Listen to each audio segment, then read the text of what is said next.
Oke, bismillahirrahmanirrahim. Assalamualaikum warahmatullahi wabarakatuh. Selamat pagi, selamat siang, selamat sore, selamat malam, rekan-rekan mahasiswa yang mengambil mata kuliah Sistem Manajemen Basis Data. Kali ini saya akan coba membahas materi yang sudah saya share di web mengenai konsep SMBD atau Sistem Manajemen Basis Data. Di sistem, di sini kalau saya cek,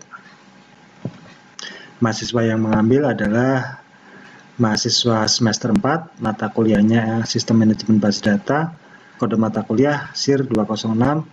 Di sini kuliah teori 2 SKS, kuliah praktek 2 SKS. Jadi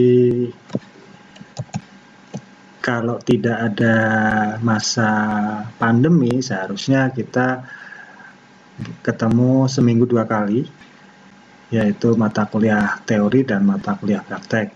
Cuman karena ini masih masa virus corona, maka mohon maaf sebelumnya saya tidak bisa mengisi mata kuliah di kampus karena kampus tidak mengizinkan untuk kegiatan belajar mengajar sesuai arahan dari pemerintah. Oke, sistem manajemen basis data. Ini kita lewati aja. Fakta Big Data. Di era sekarang ini sudah musimnya Big Data. Jadi database yang kita pelajari itu sudah mencakup kapasitas data yang besar. Skema pengiriman data ya melalui sosial media. YouTube video total durasi 104.000 jam. Email 45 miliar, SMS 540 juta, Twitter, Facebook, Wikipedia, dan situs-situs yang lain, dan seterusnya. Ini apa? Ini big data. Ya, jadi ketika kita bermain sosmed di era yang sekarang ini, banyak sekali terjadi pengiriman data ya melalui sosial media. Fakta big data di Amerika Serikat, 1,2% dari total daya listrik dikonsumsi oleh server. Diperkirakan 0,5% emisi gas rumah kaca berasal dari server dan data center.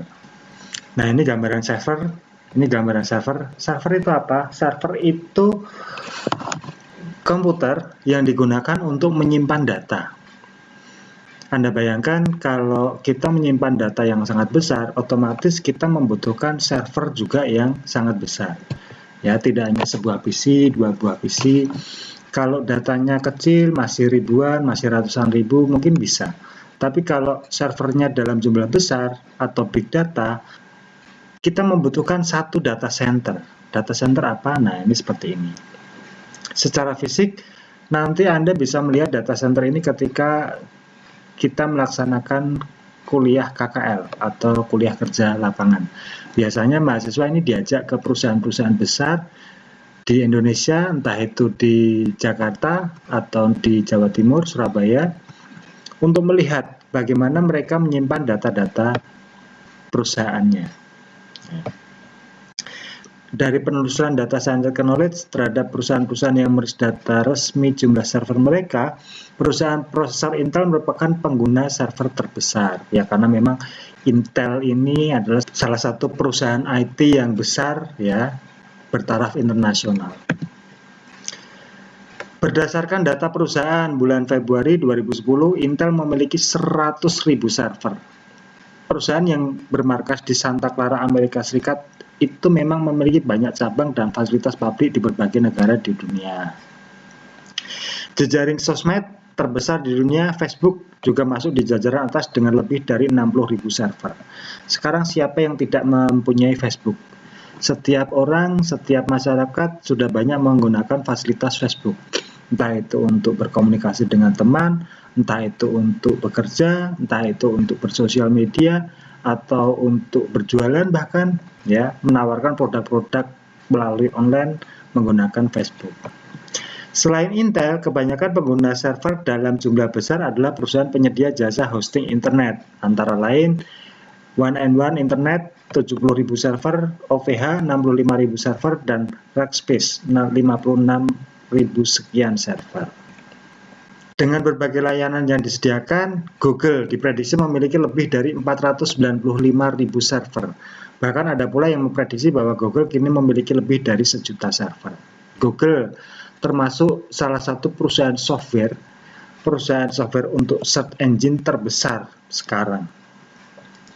Ya, di dalamnya banyak sekali tenaga-tenaga IT profesional bertaraf internasional yang bekerja untuk mendevelop layanan Google, sehingga dia membutuhkan sekian ribu server. Berikutnya, raksasa software asal Redmond, Washington, Amerika Serikat, Microsoft disebut-sebut di posisi kedua dengan prediksi lebih dari 2018.000 server. Yang lain, Yahoo, eBay, dan lain-lain juga diperkirakan punya lebih dari 50.000 server. Ini adalah fakta-fakta big data era sekarang, ya. Yang disebut di sini adalah perusahaan-perusahaan IT bertaraf internasional, Yahoo, eBay, Microsoft, Google, dan lain-lain. Sekarang siapa yang tidak mengenal Google?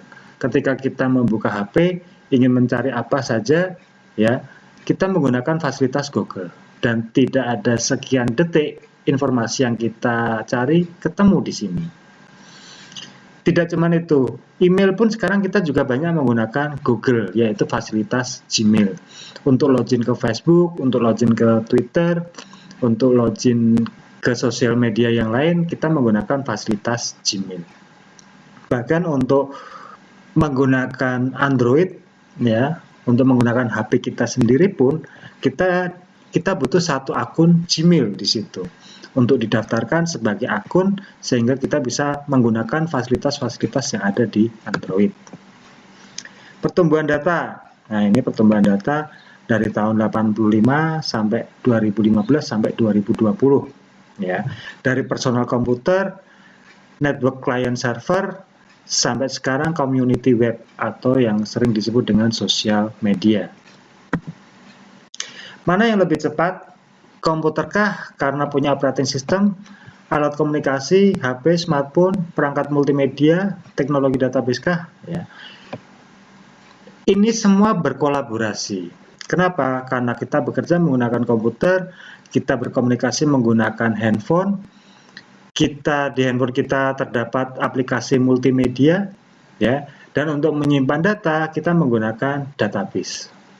Jadi kita tidak bisa bilang, oh komputer lebih cepat, oh alat komunikasi lebih cepat, tidak.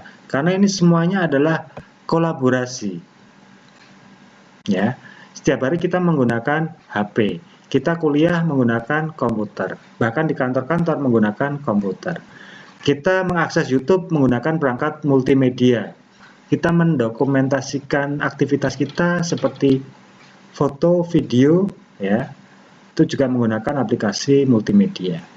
Data kita juga disimpan ke dalam satu database yang besar. Di sini SQL dan NoSQL.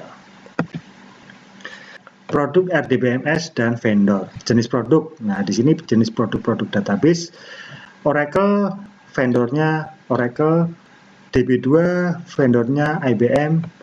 Sysbase, vendornya PowerSoft. Informix, MySQL. Nah, di sini yang paling common Anda ketemu di bangku kuliah, yang pertama MySQL, SQL Server, ya, Oracle, Access. Nah, ini komputer dasar bawaan Microsoft. Ya. Next, satuan media penyimpanan. Sekarang kita menggunakan data sekian giga, sekian tera. Kalau big data sudah menggunakan peta, exa, zeta, dan yata. Satuannya di sini, kalau ini 1000 byte, ini 1 juta byte, giga ini 1 triliun byte. Ya. Kalau kita sering mendengar kapasitas MMC-nya berapa, sekian mega, sekian giga. Nah, itu gigabyte. Sekian tera, nah itu terabyte. Perkembangan RAM dan prosesor. Nah, ini kita lewati aja. Nah, masuk ke konsep basis data.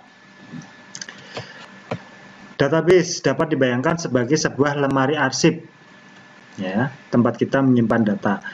Himpunan kelompok data atau arsip yang saling berhubungan yang diorganisasikan sedemikian rupa agar kelak dapat dimanfaatkan kembali secara cepat dan mudah.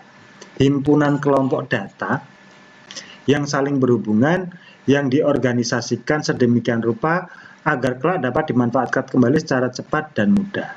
Jadi kita menyimpan data agar ketika kita butuh kembali, data tersebut bisa kita searching dengan cepat, bisa kita cari dengan cepat, agar bisa digunakan kembali dengan mudah. Oke, sekian dulu kuliah dari saya mengenai konsep dasar sistem manajemen basis data. Semoga bermanfaat, semoga ada diskusi. Untuk absensi online, silakan Anda komen di bawah. Ya, tetap jaga kesehatan, tidak usah keluar rumah, belajar di rumah aja. Semoga kita semua terhindar dari virus corona. Kuliah saya tutup. Billahi taufik wal hidayah. Wassalamualaikum warahmatullahi wabarakatuh.